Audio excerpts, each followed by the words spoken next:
Well, nice to have you, Anthea.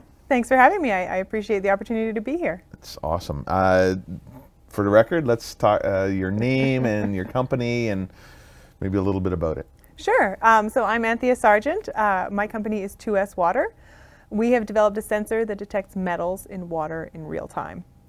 I know that sounds like a really niche thing to do. It's actually a huge problem in industry and in the environment, because when these toxic metals get into the environment, they can be incredibly damaging to ecosystems and populations. So that was the problem we really wanted to solve. Love that. Who ends up buying it? So right now we're selling it to industrial water treatment facilities, primarily in the mining sector. We wanted to go where the biggest problems are happening around water contamination and start solving the problem there. Great. Okay, so give me some history. Okay, let's talk about this from an entrepreneurial perspective. Sure. Were you always an entrepreneur? Was this an idea for you? Is this your idea? Tell me a little bit about how it kind of all came together. So I've been an entrepreneur for a long time, but never in this kind of grand venture before. And I come from a long line of entrepreneurs. Okay. So my first business, my now husband and I did while I was in university. That was how we paid our rent, and it was Nice. Lots of fun. And then I went to go work for the family business, which was founded by my grandfather. When that business was suffering under the oil and gas crashes of the last decade or so, my father and I decided that we were going to start a new business. We each kind of had an objective of what we wanted in that business. I wanted to have a positive environmental impact. I was tired of living in the oil and gas industry and supporting my family in a way that I felt good about, but not supporting the environment in a way I felt good about. And my father wanted monthly recurring revenue, because you need two types to start a business. Good idea. Yeah. It's a nice thing to have an idea, another thing to make sure you're creating revenue from it. Absolutely. So was like entrepreneurship a dream for you? Was it something that you stumbled upon? I mean, how did you look at this as the options between job and business, or how did that tell me about your mindset around all that? A little bit, I think. I've always wanted to have control over my own life and to do things, and my degree is in business, so I wanted to apply those skills and be able to actually use them in an applicable way, and it felt like in the job market that wasn't going to happen. So the only way to really take control of my own future was to start a business. On the other hand, with the long history of entrepreneurial endeavors, it also seemed like the most logical thing to do. It's nice to have family that had kind of done that before. Yeah, and nice to have their support as well. I don't think I could have done it without, my father by my side helping me the whole way through. So. That's awesome. Mm-hmm. So when you structured the company, how did that look in the beginning? So originally when we founded the company, Tony was the CEO. My father's Tony. We made it that way because we felt that having a woman CEO was only going to disadvantage us. So it started out with him officially leading the company, but because it was my baby, I was out there doing everything. I was the one at all the events. I was the one pitching. I was the one on the phone doing all the sales. And it did not work great. People could not understand what was happening. They, where's the CEO? Why are you here? Why isn't he here? And why are you doing all of this and he's not? And finally, one of the local entrepreneurs in the ecosystem sat me down and really pointedly asked me, what is going on here? And I explained. I said, I didn't want to be the reason the company didn't thrive. And she was a woman, and she said, that's just not a really good way to approach this. I do not recommend. And so the next day I went into my father's office. I geared myself up. I was like, okay, I'm going to do this. I walked into my father's office and I said, I should be the CEO. And he said, okay, I was waiting for you to ask.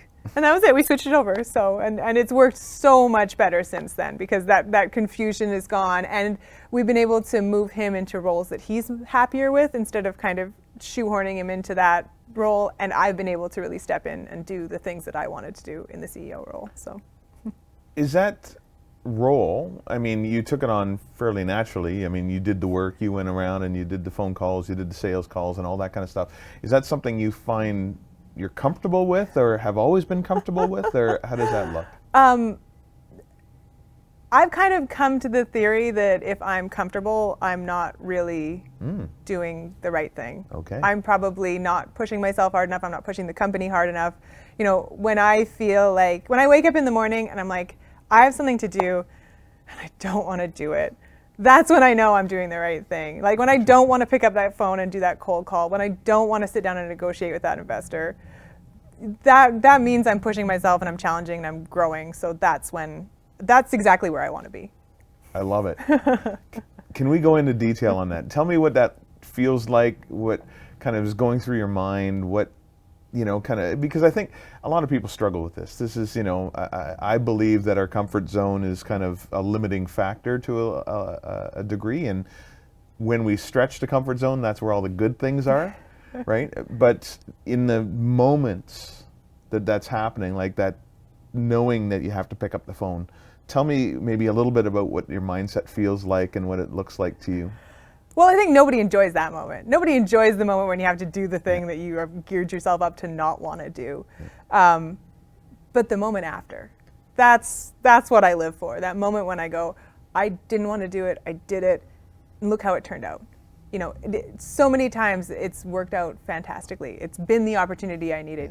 I cold call someone and they're excited and they want to buy the product. I sit down and I negotiate with the investor and we reach a deal. And if I hadn't done that, where would we be? I'd still be sitting at home dreading picking up the phone. I hate that dread. That's why I just do it. And then I can be over that, and then I can feel that lovely feeling of I did what needed to be done, and it's great. Awesome. Is there any prep that you do? Maybe not in your own head, but even each day or anything around how you kind of own this and actually really take it on? Is it just the successes that come afterwards that drive you, or is it kind of, what do you do to kind of prep yourself to be prepared for these things each day? Yeah, I think I work a lot on mindset and making sure that I have the right mindset. Mm-hmm. Like, being an entrepreneur is difficult. It's what I chose, and I love difficult things, so that aligns very well. But I have to guard my own mindset because it's very easy to get discouraged. And so I always try and make sure that I'm taking in the right kinds of media, that I'm taking in the right kinds of friends and social activities, so that everything is supportive and builds upon that. Because in the end, it's me who has to do this. I have to build this business. I have to pick up the phone and make that uncomfortable phone call. So I have to be strong in my own base to do that. And it's important to guard that, I think. Where do you go? What kind of media, what kind of things do you like? What are the inspirations for you? I watch a lot of YouTube interviews with other entrepreneurs, hearing about how they did their story. I seek out a lot of friends in the startup community as well, because they're going through similar experiences, and no one is as excited about what you're doing as someone else who's doing something similar. So. Okay, so tell me a little bit more about that community. Oh, well, we're so lucky here in Edmonton. We have such a fantastic community, between Startup TNT in the rainforest and just so many things going on. VMS, for example. Not only does it provide a really great network of other entrepreneurs, but it also provides that kind of mentorship, because people are at different places along the journey. And all it takes for someone to help you and guide you is for them to be one step ahead of you. They don't have to be all the way down the journey. They just have to have gone through what you've gone through once, and then they can add some insight into what you're doing. Entrepreneurship is often seen as kind of a bit of a lonely at the top type thing. How, maybe as part of a percentage, would you say that that's been taken away by the community for you, or like completely, or at least in part? How would you measure that? I think to a large degree that's been taken away by the community, because I actually have that support network, and a lot of my really close friends are people that I've met through that community who run other businesses, who now come over to my house and eat dinner with me and play with my children. And it definitely is still a factor. A lot of people who live in more traditional jobs struggle to understand what I go through on a day-to-day basis. So it's so important to have that community of people who are around and understanding and living the same experience. Okay. And you're a growth company, right? You are trying to scale. And you've got, how many years have you taken to get to your first customer? It took us 4 years. 4 years of research and development, and most of that time it wasn't just research and development. I was on the phone talking to customers, trying to get someone to agree to let us install that first sensor. Yeah. And we're there now, which is so exciting. It's very exciting, very exciting. Tell me a little bit about that journey. I mean, sometimes, you can come up with a solution that, create a cafe or start making bagels or whatever you might want to do, and that's fairly instantaneous. But choosing this space and then ultimately, did you know that it was going to take 4 years? And then as you went through that process, what were kind of the elements and the things going through your mind? How did you fund it? Probably a lot more questions than you needed in that one. Yeah, that's a ton. I'm going to forget a ton of them for sure. So when we started with this idea, it was actually quite different than what we landed on now. When we originally wanted to monitor everything in the federal water guidelines, it was really one of those cases of shoot for the moon or shoot for the stars and land on the moon. We ended up realizing that metals were the biggest problem. You know, everything else, there was some kind of solution that we could incorporate into one big problem, but there wasn't a solution for metals. So we went out to tackle that first. And as we did it, we continued to talk to everybody that we could in the market. And we didn't find that product market fit right away. We thought we had. We did a lot of work in the municipal sector. We drove out to a lot of municipalities, interviewed everybody who would talk to us, and they were really interested. But I didn't know enough to ask all the right questions. And one of the things we didn't properly explore is how easy is it for a municipality to buy something, and what does that actually look like? What we explored was, do you need it? Would you use it? Like, would the data be valuable to you? All that stuff held up. But then when it actually came time to make those sales, the sales cycle in the municipal sector is so long that it just didn't align with what a startup needed to do. Probably a lot of decision makers as well. Yeah, exactly. And a lot of really long sales cycles. You know, they're like, oh, we like it. It's January, so come back to me in December and I'll see if I can get it into next year's budget. Like, just didn't make any sense for us. Right. But the other thing is that we've been keeping our eyes out, we've been keeping our ears to the ground, trying to talk to anybody who had these kinds of issues. And we were getting a lot of approach from the mining sector. And that was where we really found out, you know, like, who cares more about metals and water than a metal producing mine? And that when we did find that product market fit, it was so instantaneous and it was so obvious that I hadn't had it before. Like, I thought I'd had it before, but then when we found it, suddenly we were getting into these phone calls. And in the first phone call, they'd be saying, you know, is there a chance that we could pilot this?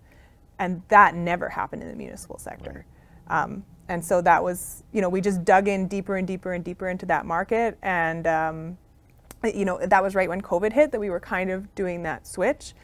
And it actually aligned really well for us because suddenly all the meetings that had been in person were going online. So I went to the mining association meetings all across Canada, and I wouldn't pay any attention to the meeting. I'd just go through everybody in the meeting and send them a LinkedIn invite and be like, hey, we're in the same meeting together. And then I'd try and get them on the phone. And then we could talk about what their actual applications are. And doing that, I kind of narrowed it down. I realized we didn't fit certain kinds of mines and which kind of mines we did fit, and what stage that mine needed to be in. So it was just a long process. But what was so revitalizing about it was that everybody was so excited to talk to me. Even if it wasn't their application, even if it wasn't a good fit for them, they were happy to get on the phone. They wanted to tell me about what they were doing. They wanted to hear about what I was doing, and they wanted to help. So I think we underestimate how willing people are to step up and do something for a complete and utter stranger. So it's really interesting. I'm hearing this as the evolution, because you know, you go in with an idea, and then 4 years later, you're in a bit of a different area, but it's still the same area, but you're just a lot more honed in. And so the discovery of that, I mean, was it disheartening? Was it encouraging? How did it feel going through a lot of that? I think it was encouraging because I didn't realize when we were going wrong until I figured out when we were going right. So in retrospect, I'm like, oh yeah, municipalities were a bad idea. But at the time I was like, oh no, we've got this. So it was just that continual learning process as we go along. And we're still doing it now. I mean, the farther and farther we dig in, I start realizing there's 20 more questions I hadn't thought of that I need to ask somebody to find out if it's the right application. That process doesn't seem to ever end, I don't think. Yeah, no, that's true. I think, I forget who it was. I want to say Winston Churchill, but I don't think so. But going from failure to failure without losing, you know, optimism. And, you know, I think it's never a failure until you shut your doors and close your business. I agree. And even then, is that a failure? Because you've learned and you've advanced. It's not a failure if you open the doors on another business. It's so true. I often, you've probably heard me say before, but I love the idea of the difference between a driver and the vehicle, right? The driver is the entrepreneur and the vehicle is the vehicle. I mean, it may not be the right vehicle. It may need to be tuned up differently. It may drive into a wall and crash, but it doesn't necessarily reflect completely badly on the driver. The driver has to figure out how to drive it better or drive a different vehicle or things like that, right? Yeah, exactly. And so as you're evolving your business to what it is. I mean, now you've got some customers. It's starting to come together. I mean, this is a very exciting time for you. I agree. Yeah. So what's next? I mean, now that you're starting to get a little bit of that traction finally, what's on the horizon for you? Oh, this is exciting now, because up until now we've been doing research, we've been trying to develop this product. Now I have to, like you say, it's that vehicle. Before we had the engine. We built the engine, and the engine now works. We've demonstrated the engine works, but I need to build the wheels and the seats and the trunk and get everything aligned so that it all runs together. And that's where I'm going to have the most fun. Up till now, my research team's been having all the fun. Right. Now I get to, we have to set up the support and install. We have to set up the sales pipeline. We got to get this machine running around the machine that we've built in order to service and sell it. And then do it in a way that can be scaled in a proper fashion. So that's our work for the next year or so. And you're excited about that? As you can tell, I'm exceedingly excited about that, yeah. Well, that's good, because there's still so much work to be done, but it's an ongoing battle. It's an ongoing growth engine. Yeah, and I mean, this is, where I'm going to get to spread my wings and make a business that reflects what I want to see in the world in businesses. So going back to that 4-year gap, if we want to talk about it that way, how did you survive? How did you pay for yourself? How do you make sure that, it's not just like, are you working on the side, or what kind of things are you doing to maintain cash flow in the business or whatever? So for the first couple years, both my co-founder and I were working on the side as well. We had one full-time employee, but we were working on the side of our desks. I think people underestimate taking that time to balance it out a little bit. There's nothing wrong with working off the side of your desk until you get your feet under you. That, yeah. And then as we started to get into it more full time, we were lucky to have the support of friends and family in a really substantial way that helped a lot.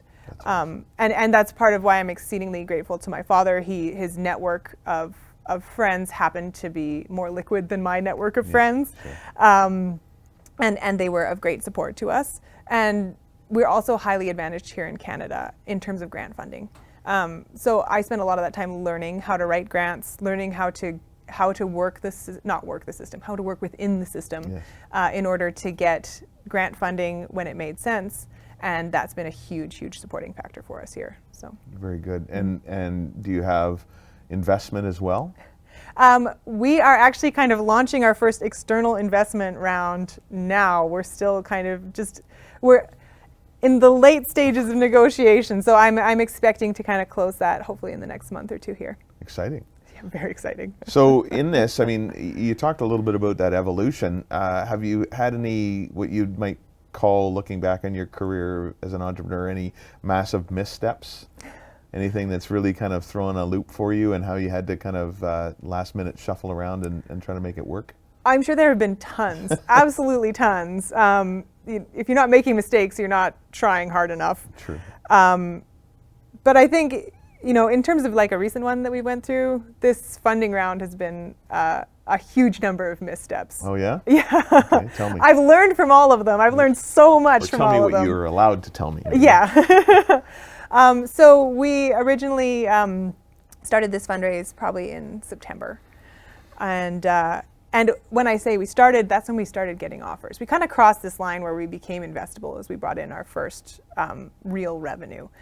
Mm-hmm. And it really changed the landscape. Before I'd done a lot of research on it, we'd pitched a lot and everybody was like, oh, that's very nice, get back to us later. Suddenly people were like, so how do I invest? Which was a really big change in how things happened. Mm-hmm. So we went out and we got an offer from some angels. And then I took that offer to some VCs because I'd always kept those relationships really strong, thinking of our Series A. The way that the market was working in late September of 2021 was that there was a lot of money moving around. And I mean, there still is right now. So 2 US VCs looked at our angel deal and said, I don't think it's a good idea for you to do this. I think you should take a deal from us. I got excited. Who wouldn't?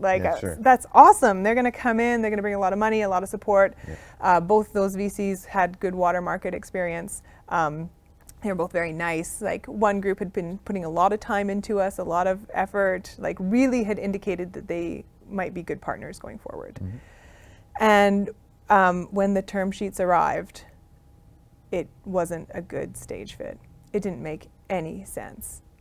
Just the amount of reporting that we would have to do, the amount that we were giving up for the amount of money that we were bringing in, and their expectations for how quickly we could move into market weren't aligned with where our business was. So immediately we were giving up a lot, and we were setting up a situation where we were not going to, like the situation wasn't going to be a beneficial relationship for everybody from the get-go. And that just made me so unhappy. Sure. Now I was in a pickle, because you know the stats as well as I. A female-led business gets 3% of offers that come to, that are out there. So I now had 2 offers on the table, and I was seriously thinking about walking away from both of them. And let's add into this, we have no money at this point. Right. Like, of course. None. I mean, when do we ever have money, right? It's a startup at this stage. But it was a huge risk to us to say no to these deals. And I brought in my management team. We discussed all the pros and the cons, and we made the decision to walk away from those deals. We did it in as kind and respectful way as possible. I don't think, like, I have very high impressions of both those VCs. I'm hoping that we can work with them on our Series A, but we were not ready for those term sheets. So we walked away with nothing in our hands, and we went back to the angels and said, I think we were wrong when we said no to your deal, and when we went to go talk to those VCs. Do you still want to talk? And thank heavens they said, yeah, of course. Yeah, we thought you were a little silly going for those VCs. We thought you might be back.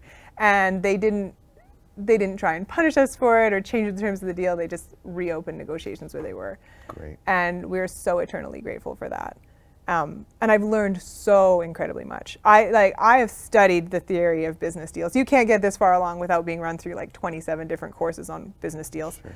I'd heard all the terms. I'd seen all the terms in theory. It's so different when you're holding it in your hand and it's talking about your company. Right. It was just visceral in a way that I had not expected it to be. Right. And it's really made me appreciate both understanding where we fit in that ecosystem and how the partners that we have now really want to play fair and understand our stage and understand what we're going through and want to make a partnership that's going to benefit everyone. So you've got business experience, you've taken your, you've gone through your schooling and all that kind of stuff, and did that equip you to be able to look at these deals and understand what you needed to do, even with your discussions of your management team and everything? Or where did you turn if you needed outside help? What did you do to kind of be able to understand this whole landscape and make a good decision? And I think that goes a lot back to the community in Edmonton. There was just so many people that I could pick up the phone and call, yourself included, to get some advice that wasn't biased. I think the problem is that a lot of the times when you have investors trying to give you advice, even if they're not, and that's exactly what I ran into. I went to VCs to ask for advice about a deal, not realizing how biased they were on this conversation. Mm-hmm. And that's when we took a step back and we reached out to mentors who were unbiased and really got their help and support. And I think one of the really big factors that's made our company thrive is we're part of the Foresight program out of BC. Yep. It's been the only program that's assigned us a mentor that's been incredibly long-term. So I have the same mentor who I meet with every week, and I have for almost 2 years now. And I think that as an ecosystem, maybe we underestimate the value of that long-term mentorship relationship, because it really gives you a depth of understanding and a depth of relationship that is so incredibly beneficial when you need to make these kinds of high import decisions. Sure. And they happen quickly. Yeah. Like that's been the other stressful part is like, when you get a deal on the table, they want to hear back from you 10 minutes later. Like you don't have time to be like, I wonder who I could possibly reach out to. I got to reach out to my network and see if I connect to somebody. You got to have people in your corner already. Right. And there's so many ways to get those people that I think, and so many great people in our ecosystem. That's awesome. Mm-hmm. Now, if you were to look at this, go back to the beginning again, or even earlier, you, Anthea, 10 years old or 20 years old, what would you say to that person? How would you guide them, or what kind of words of wisdom would you share? So it's cute that you think 20-year-old Anthea listened to anybody.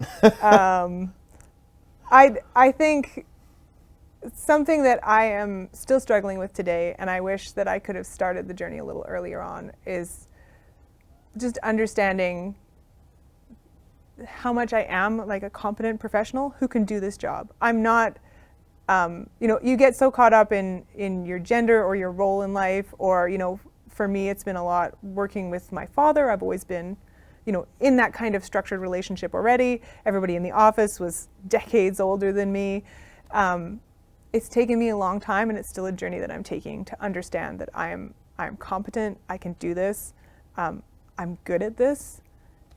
If there was a way to understand that faster, I would tell them. Now, obviously, I don't have great advice for my past self because I haven't knocked it down yet, but Sure. we'll get there. I love that. I mean, so it's a stretch position, and you recognize it, but it doesn't take away from your day-to-day. Well, I love my day-to-day. I mean, I think that makes it so easy. Yeah. I just, I'm the type of person who wants to be in a stretch position, though. I'm not really happy unless I'm pushing myself Right. to my edges, so. And it's fascinating and encouraging to me, right? Being young, like you said, I mean, everybody in the office is decades older than you. That's an incredible thing, and I think it's fantastic. I mean, I'm a massive proponent of diversity, age, gender, culture, background, experience, everyone, and I think because that adds the depth to the office, the depth to the team that is needed. But too often we can kind of get wrapped up in our own self, our own ego, our own view of how we look at it, and either be timid and fearful or overly confident and egotistical, right? But having those balances where all those pieces fit together and work together well, that's when magic happens. Yeah, I think, so much of life is just reaching that right balance point. Too much of anything or too little of it is not good. And, I think we're working really hard to make sure that we keep and encourage and grow that diversity in our company, because I completely agree that, it's statistically proven that diverse companies perform better. So. Absolutely. So what's next for you? I mean, maybe not so much what's next, but over the next while, as you start to expand this business and grow it, where do you see yourself in 10 years from now? I think it's so hard to see 2 years out right now. That 10 years seems vastly different. I love building companies. I love this stuff. I'm having so much fun. I just want to keep, building and growing, and I'm going to have so much fun going through the scale stage that I'm just really looking forward to the challenges that brings, because they're going to be completely new to me. So I hope in 10 years I'm still addressing completely new challenges. I was talking about this before, the idea of having a hand up, a hand across, and a hand down, right? The culture, the community is really good for the hand across. How do you see your hand up? Like, who is helping you and who are you helping? Yeah, and I think, that goes back to that mentorship relationships. I have a lot of mentors. Even as we push forward to bring diversity, there's a lot of people in more structured power roles who want to see that as well, who are reaching down and trying to help, women and minorities step into these roles that we've traditionally been banned from. I mean, if you think 50 years ago, I couldn't have been doing this. 25 years ago, it would have been a struggle. Yeah. It's tough to think of myself as diversity. I'm 51% of the population. How is that diversity? But if you take a historical perspective, So I think there's a lot of people who want to see that, and a lot of people pushing for that, and we have to let them help us get there. I love it. Okay, so let's dig in on that. To your point, 51% are women. That makes sense, except it's not necessarily showing up in the world, in leadership and things like that. And yet, when I look around and look at women-led corporations, women-led countries, women-led, why is this so important that we have more diversity at that level? Yeah, and I think diversity is right. I think it's not right to say we need more women-led companies. We need a proper balance of both, because there's different perspectives. I mean, and I think part of why we're struggling on that right now is because, even as trying to develop my skills as a leader, 90% of the resources out there are men telling me how to be a leader. Right. And that's great. I appreciate that, but it leaves a gap that I don't yet know how to fill. And you can see people stepping and trying to fill that gap, and it's coming over time, but it takes more of us stepping into that role to generate that knowledge so that we can pass it along. What are the strengths? I mean, I think there are a few, but I don't want to speak out of turn. Like, there's obvious strengths, but in your view of it, like you said, if it's a man that is telling you that you should lead, sure, that might work. It might not even work for another man. It might work for that man. Agreed. And not for another man, right? But even particularly when it comes to women, what are the strengths that are so important when you look at it from a leadership perspective for you? If I think there's one thing that women bring to the table that we could teach, like that female entrepreneurs bring to the table that we could teach a lot of male entrepreneurs, it's humility and coachability. One of the most common things I hear is that a lot of other entrepreneurs don't want to listen. And one of the best ways that I've advanced my career is by really carefully listening to what everybody says to me. You don't have to do what they tell you to do, but if you're not gonna, you better think about why not. Because those people who've had experience and who've done it before, like one of my personal goals is to never reinvent the wheel. And I love that. And it's possible just by learning and listening. So. Well, I've always found you extremely coachable. Thank you. We've had lots of conversations over the years, and I've always found that quite to be fascinating and awesome, very encouraging. I look for that in everybody, right? Why spend my time talking to a brick wall, as it were, right? Right. Okay, so it's an interesting play on the ego for a second there, though, in the sense that, women, I think, absolutely are bringing this coachability and humility to the table, and yet there are some who would also look at it and go, "Well, I'm a woman. I need to prove myself, and therefore I'm going to be more hard-nosed. You can't tell me what to do," and so that's almost like a counter, but it's more of a response than it is necessarily reality. So how have you played with that?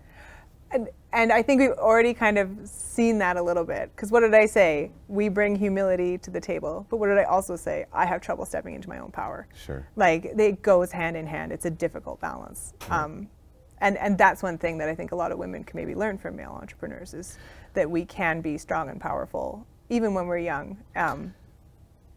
Okay. Yeah, and so that's that coming up to it and getting comfortable in your power, which is awesome. What about going too far? Saying that I'm a woman or I'm diverse. Let's just say that. It's not, diverse. I mean, it's kind of a funny, it loses its meaning to a degree. But when you're, I need to do it a different way because I'm diverse. But then you lose the elements that are the benefit of it all. So how, going too far the other way and saying, no, I got this. So it's almost taking the ego to the other side because you're different, because you're saying, no, I'm a woman, I'm going to do it this way. Where's that trouble, and how do you kind of balance that top end? Coming into it is one thing, but also going too far is another. And I think it needs balancing, because you need a certain amount of that. I'm a big proponent of listening to everybody and taking everybody's advice, but in the end of the day, you got to make your own decision. Right. And then you got to be willing to stand up and defend that decision. But that doesn't mean you have to railroad people along the way. Okay. Now, as to how to encourage people to do that, that's a very good question. Yeah, it's a little bit different for everybody. And I think with all those things that require balance, it's also testing. A lot of us leaders in startups haven't done this before.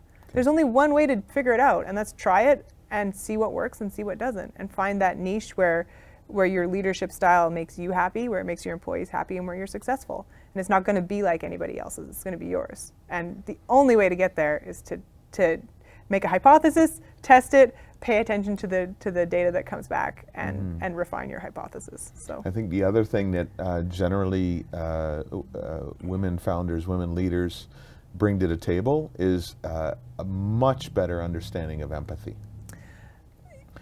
That ability to put yourself in somebody else's shoes, whether it's the people you lead, whether it's your customers, whether it's your vendors, whether it's your suppliers, whatever it is. And that's something I've learned immensely from my wife. I'm still working on it, but how have you seen that in your role? I mean, you're dealing with your dad, and you're dealing with, older people around you, older males and engineers. I'm sure you're not deeply skilled in engineering. How do you handle that empathy? I actually feel like that's one of those ones that exists along the spectrum too. I sometimes feel like it's almost problematic. Like sometimes I don't want to be as empathetic to people as I am. I would like to be a little more immune from their emotional content. Okay. So for me, I think that's almost a problem in the other direction. I'm too likely to feel way too emotionally connected to people. And sometimes when the tough stuff has to be done, it's really tough because of that. Right. So,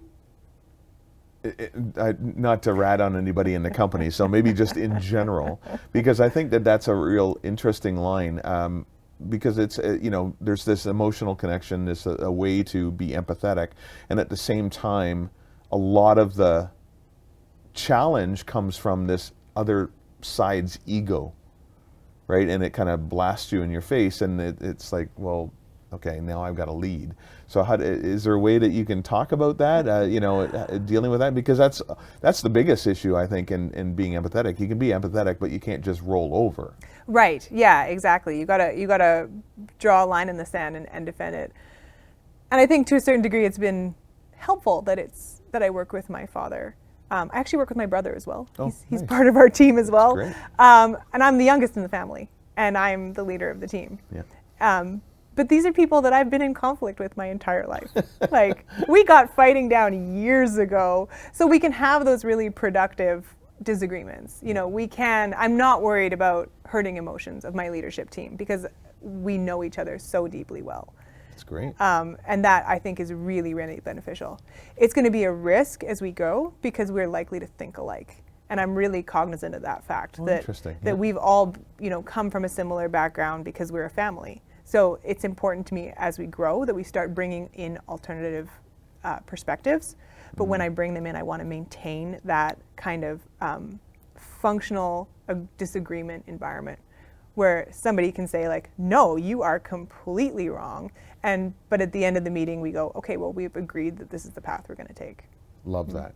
So I could probably spend a whole session talking about this, but family at work. And so do you find like, I've often described it when I talk to people that have family that they're working with, is the difference in hats. In one hat you're a daughter and a sister, in another hat you're the leader of this company. Do you find that it's a kind of almost a mental shift in that?